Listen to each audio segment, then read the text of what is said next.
Hey guys, welcome back to Bobcat Corner, episode number 22.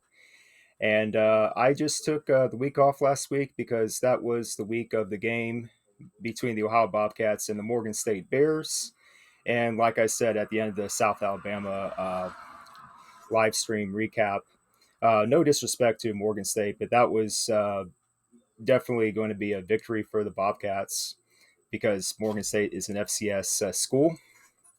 But on that note, with that said, there were some things about that game between Ohio and Morgan State that once again concerned me. And that's definitely the topic that I want to bring up here in this episode. And it's going to talk about the upcoming game between the Ohio Bobcats and the Kentucky Wildcats. Now, when you first hear that name, you know exactly what kind of team we're going to be up against. The Kentucky Wildcats, those guys, they play in Lexington, Kentucky, and they're in SEC territory, Southeastern Conference territory. Now, we're not going to confuse Kentucky with schools like Alabama and Georgia. Obviously, we're not going to do that. But nonetheless, Kentucky is an SEC team. And whenever you play in a conference like the SEC, you're going to face the best of the best. Most likely, you're going to face the best of the best when it comes to talent, when it comes to coaching, when it comes to all of that. So uh, I want to bring all this together and mention some key points that the Ohio Bobcats as a team they have to take note of. They have to really remember what these points are when they're playing against Kentucky in this upcoming Saturday on September 21st. It's going to be an early kickoff, 12:45, so like not long afternoon. This game's going to kick off on Saturday, and if you guys recall, a like prediction guesses. That one episode of Bobcat Corner that I did where I went through Ohio's regular season schedule, you would know that I had this game as a loss, tentatively as a loss against Kentucky. Now, in light of what I've seen from Kentucky lately, it's not like Kentucky has been, you know, demolishing the competition.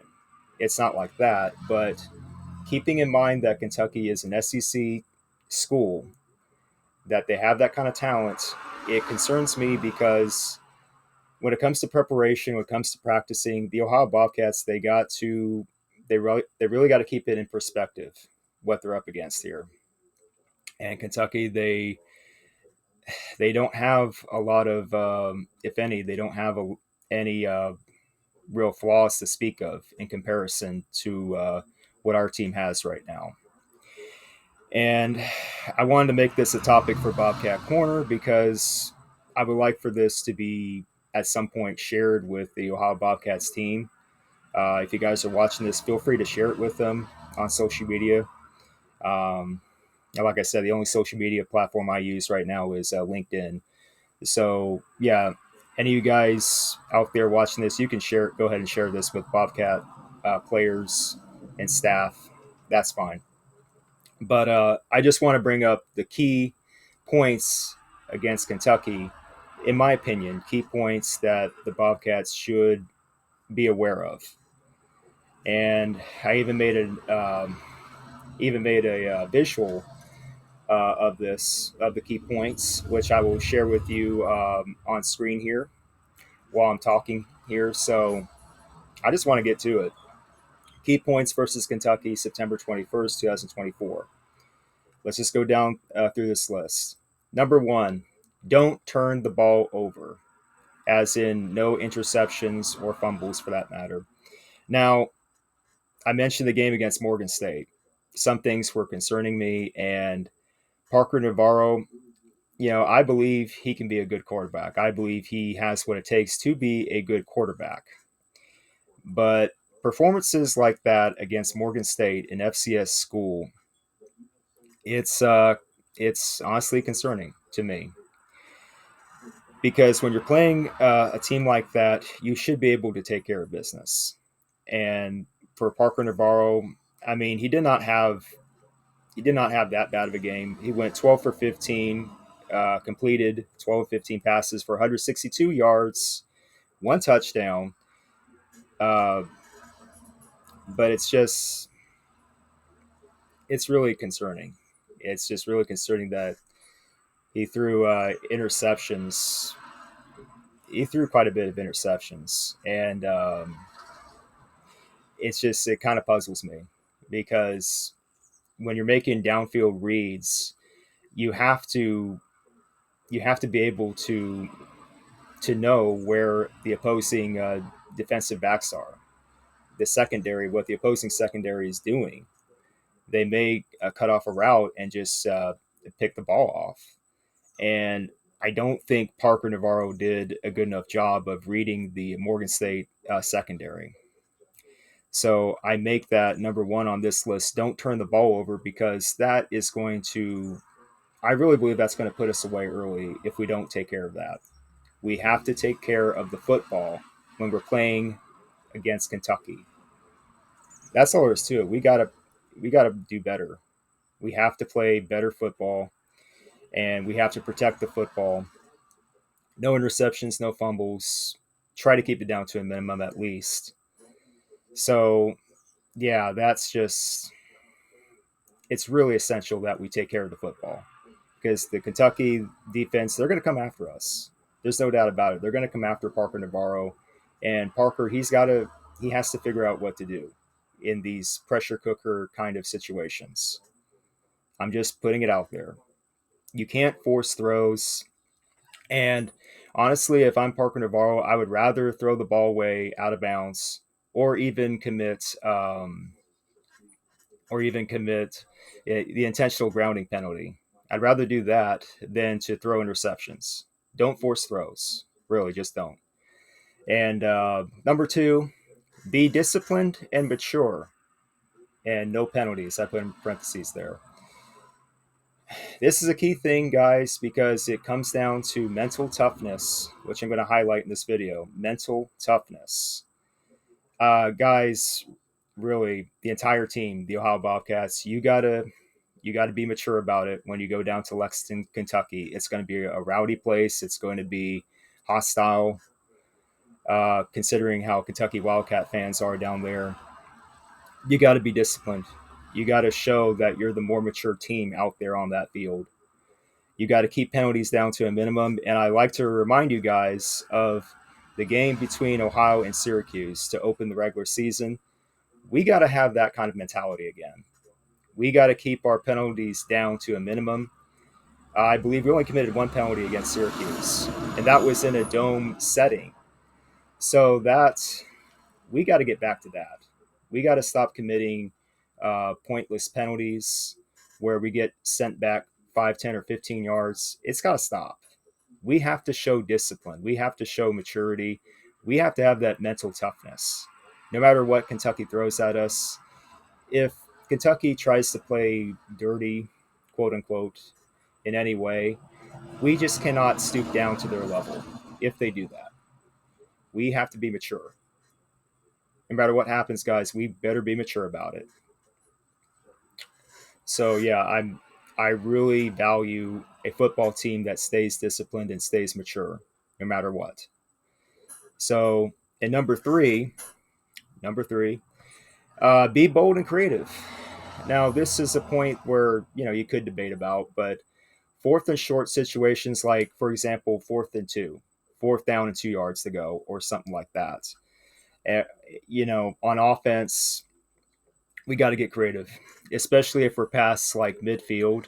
If we're on a drive on offense and we're past midfield, and we're getting into Kentucky territory, and we have a fourth and short situation like 4th and 2, we have to be willing to go for it. We cannot just willingly send the punting team out there and just punt the football. That's not. I mean, in some cases you should do that, but in other cases you should really just go for it. Fourth and short, and I mean this with sincerity. we have a deep running back room, which I will talk about here shortly. We have a deep running back room with Anthony Tyus III and Ricky Hunt Jr. and other guys. We got to use them. We have running backs. We got to use them. And if you only need 2 yards to get up to pick up a first down, use your running backs.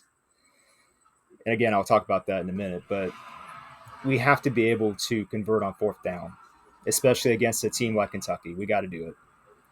And many defensive looks on defense. The Bobcats, we have a solid base of a 4-3 defensive front, sometimes 4-2-5. But in other situations, other plays like second, third down, sometimes you got to change it up. You can't just do man-to-man coverage. You can't just do zone.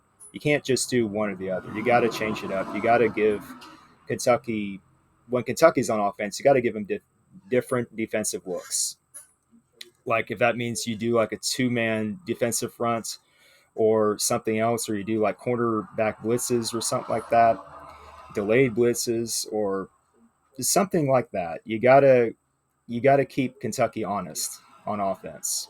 You got to find a way to buy yourselves time on defense to possibly make that play. You got to keep them guessing, in other words. So, number 4, as I said before, run heavy, pass later. Here we are talking about the running backs. I say use both Anthony Tyus III and Ricky Hunt Jr. Another thing that concerns me is that we need more balance in our running attack. Anthony Tyus III, for starters, he's doing great. He's amazing. He has shown me how valuable he is as a running back, and that's good to know.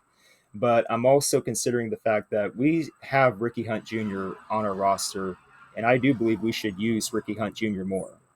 We should put him in certain situations, like maybe fourth and short, to see if Ricky Hunt Jr. can get those few yards for the first down.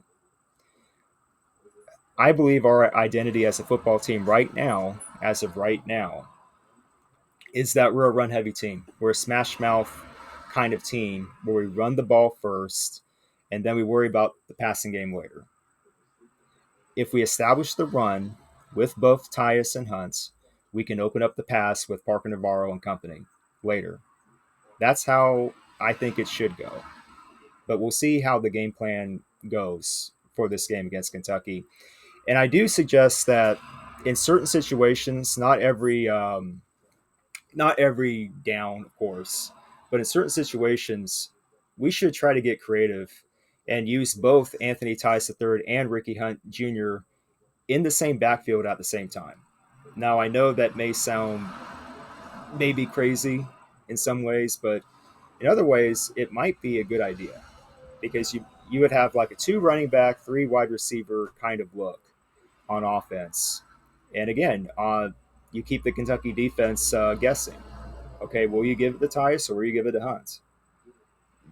It helps to have that kind of option. That's just an opinion of mine. So, yeah, there's that. And also number five, protect the trenches. And I know I list this as number 5, but it's really an integral part of this. The trenches are easily won and lost. And if you lose control of the trenches, there's a good chance you're going to lose the game. And I mean this for both the offensive line and the defensive line of the Bobcats. I'm especially talking to the offensive linemen and the defensive linemen of the Bobcats right now. Guys, you got to stand your ground. You got to put pressure on the opponent here. Defense, you got to put pressure on the Kentucky offensive line. You got to keep going after them. You got to stand your ground. And on offense, guys, Bobcats, offensive linemen, you got to be able to push around this Kentucky defense. They're loaded with talent. I get that. I understand that. But once again, Bobcats offensive linemen, you got to stand your ground. You got to make plays. You got to find a way to give Parker Navarro enough time to make throws or to get out there and run. You got to be that. You got to be that solid fortress, as I mentioned way back in my series, Know the Bobcats. You got to be that solid fortress. And number 6, lastly, number 6, I've done a little bit of scouting, lately here, last couple of days, of the Kentucky Wildcats, what they're going to bring to the table here. And I just want to mention at least this one guy on defense for the Wildcats, and that's cornerback, defensive back, Zion Childress. Now, I saw a little bit of him in that game between Kentucky and Georgia, which I'll mention here. And Zion Childress, he was all over the place, and he has been all over the place making plays for Kentucky on defense. So far this season, Zion Childress, he's had 15 tackles, 13 of them solos, five tackles for losses, one sack, one forced fumble, one pass deflection. And especially against Georgia in that game on Saturday, this past Saturday, Zion had six tackles, five solos, one sack, and one pass deflection. That is definitely a guy. That is definitely a guy who you got to account for, because if you don't, he's going to make you look silly.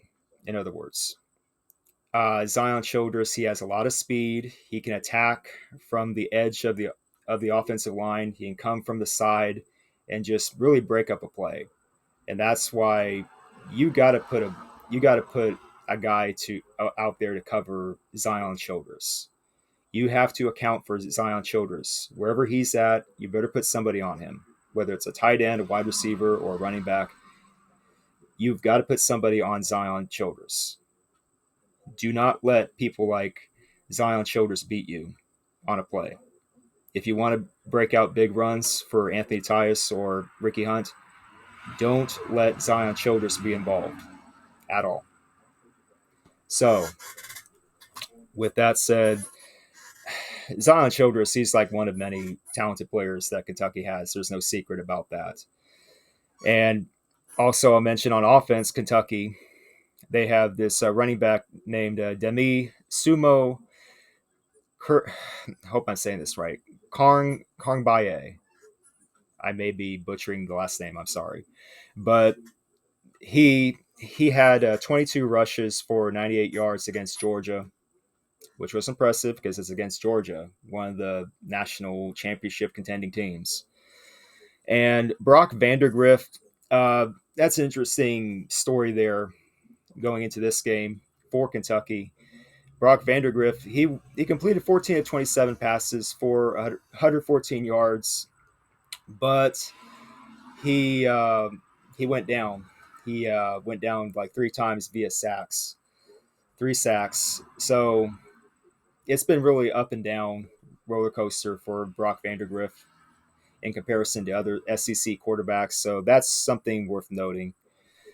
So Brock Vandergrift, he's not like the best SEC quarterback out there, but if you let someone like him get going, you're going to be in for a long day. Brock Vandergrift does have the talent to be a good quarterback. So if you give him enough time, he's going to beat you, and he's going to make you look silly in the deep passing game. So I say this, in a roundabout way, I say this to just let Ohio Bobcats players know that, guys, look, I believe in you guys. I'm dedicating my time to cover you guys with these football games. And I mean, for me as a fan, I'm concerned. I'm concerned about this game in Lexington, Kentucky. I'm hoping you guys are going to be disciplined. You're going to be mature about it, and that you're going to keep the penalties down to a minimum. You got to hang on to the football. Cannot turn over the ball. You got to be bold and creative on those 4th and short situations. Got to give him defensive looks. Run heavy, pass later, protect the trenches. All that. And for the record, before I forget, Anthony Tyus III against Morgan State, he had 16 rushes for 90 yards, 1 touchdown, and 3 receptions for 38 yards and 1 touchdown. That was impressive. And Ricky Hunt Jr., like I said, he needs to get going, and I believe he can get going. 9 rushes for 24 yards. And also shout out once again to Coleman Owen, wide receiver for the Bobcats. He did good again against Morgan State. 6 receptions for 112 yards. He had one reception that broke out to 53 yards. That was impressive. But yeah, guys, I'm not an expert when it comes to making motivational. I'm not an expert when it comes to making motivational speeches, but I'm just gonna lay it out there for you guys. If Ohio Bobcats players are listening to this right now, guys, don't be in fear. Don't fear. Don't fear this game. Like your head coach Tim Albin always says, respect all, fear none, and that's true. I mean, I respect Kentucky, no doubt about it. I respect the Kentucky Wildcats, but guess what? I'm not scared of them, and neither should you guys. You got to take care of business down in Lexington, Kentucky, and you got to show the country, not just the Midwest region, but the entire country, that you mean business. I mean, case in point, look at the Northern Illinois Huskies in the MAC. Look what they just did. Northern Illinois upset Notre Dame. The Notre Dame Fighting Irish. Northern Illinois beat Notre Dame. And also, just recently, Toledo beat Mississippi State, an SEC team. So it can be done, guys. I just want to let you guys know on the Ohio Bobcats rosters that I believe in you guys. I believe that if you just put your minds to it, if you just have the right kind of attitude and mindset, you guys can accomplish anything. You can go out there and conquer. You can go out there and win games. You just got to have the right game plan. You got to have the right mentality. It starts here, the mentality. You got to have the right mentality. And really, a lot of this is going to come down to just preparing, mental toughness. No matter what Kentucky throws at you, you got to be prepared for it. You got to be focused and just got to be mature about it. And guys, really just go out there and get what you want. Go out there and get what you feel like you deserve. I mean, this is your time. I mean, if this is what you guys want to do, if you want to, get that win so that you can open up MAC conference play on a good note, and in theory, you'd be opening up the season 3-1 if you end up beating Kentucky.